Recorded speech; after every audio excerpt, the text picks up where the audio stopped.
মুর্শিদাবাদের সুতি থানার অন্তর্গত বহুতালী গ্রাম পঞ্চায়েত এলাকায় কেন্দ্রীয় বাহিনী রুট মার্চ শুরু হয়েছে। আইন শৃঙ্খলা পরিস্থিতি স্বাভাবিক রাখতে এবং এলাকাবাসীর মধ্যে নিরাপত্তাবোধ জোরদার করতেই এই রুট মার্চ বলে প্রশাসন সূত্রে খবর।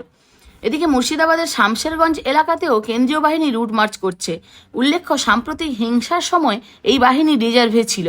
পরিস্থিতি সম্পূর্ণ নিয়ন্ত্রণে রাখতে এবং যে কোনো অপ্রীতিকর ঘটনা এড়াতে এলাকা জুড়ে টহলদারি বাড়ানো হয়েছে। পুলিশ ও প্রশাসনের পক্ষ থেকে জানানো হয়েছে, শান্তি শৃঙ্খলা বজায় রাখতে প্রয়োজনীয় সব পদক্ষেপ নেওয়া হচ্ছে।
মানে আমাদের একটা এসআই সব চকলেট বাড়ছে এক ডাব্বা